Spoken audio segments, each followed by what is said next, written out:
So let's bring in Karl Rove, talk about this. Karl, good morning to you. I don't know if it felt like malaise to you, but I mean, maybe a little bit in there. Here are the final numbers now. Our poll, Fox, favorable, 40%. CNN, same day, different poll, favorable, 33%. What's your take? Now, Karl. Well, I thought it was a dreadful farewell address from the president. If these things were all so important, if we really are facing a problem of the rich are not paying enough and have too much power, what did you do about it during the last 4 years? All these things that he forecast. What you think we need to amend the Constitution? Why do you mention it literally in the last week that you're in office? If you're worried about social media and the impact on our children, why didn't you make that a priority when you came into office rather than, again, mentioning it as you go out? I was particularly taken aback by the demagoguery that he had about the rich not paying their fair share. Think about this.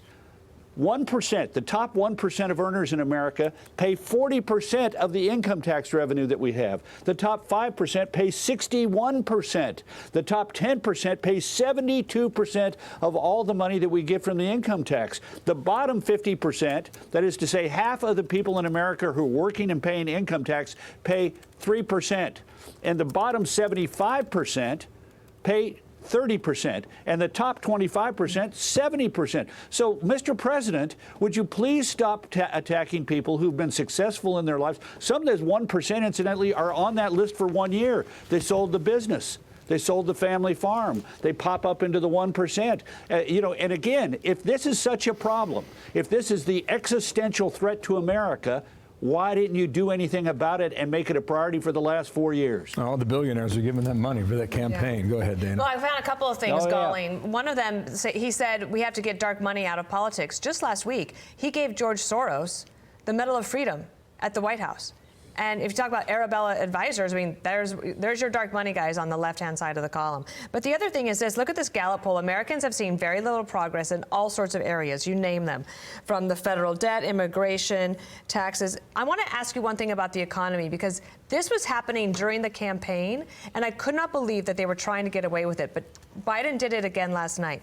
When they talk about the economy and bringing back jobs, they never mention COVID. They just say, we had all this record explosive job growth. And aren't we amazing? And aren't we great?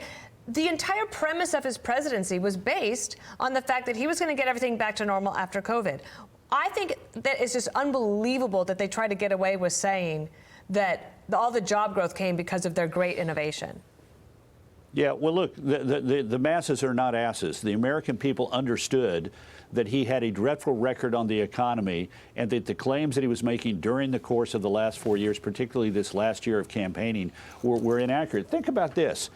The last quarter of 2020, the economy was growing faster than in the final quarter of 2024. We had inflation was less. It was like just over 1%, less than the last quarter of 2020 when Donald Trump was in office versus the last quarter that Joe Biden is. And the jobs were growing faster in the final quarter of Donald Trump's administration than they're growing in the final quarter of Joe Biden's administration. So that doesn't take into account the problems with the border that exploded on his watch, the weakness that America demonstrated around the world, capsulized in that dreadful moment of withdrawal from Afghanistan and the disaster in Kabul.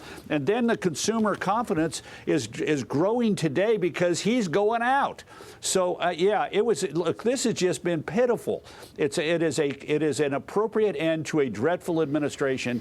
And God bless Joe Biden and bless him in his final years of life in private sector. But good riddance. Okay. I said earlier it felt like a bag of coal. Last topic here.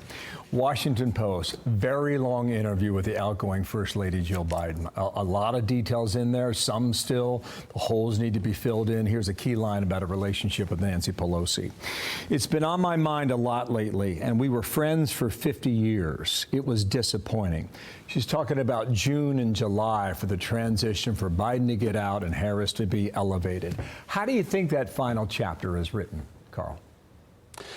Well, with all due respect to Dr. Jill Biden, this shows how out of touch she and her husband and her sister-in-law who guided Joe Biden's political career for so many years, Valerie Biden Owen, how out of touch they were. They thought he could win. They did not want to withdraw from the race. They thought that debate in June was a one-night bad story, and they could get through it. They had no idea that the American people saw that night the worst of our fears, that he was fundamentally not up to the job.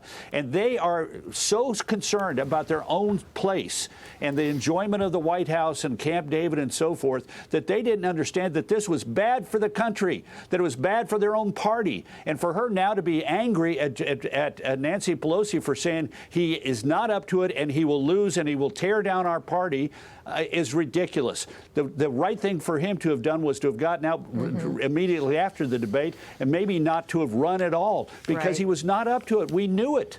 And the last thing I'll say is not a question. I just want to make a comment.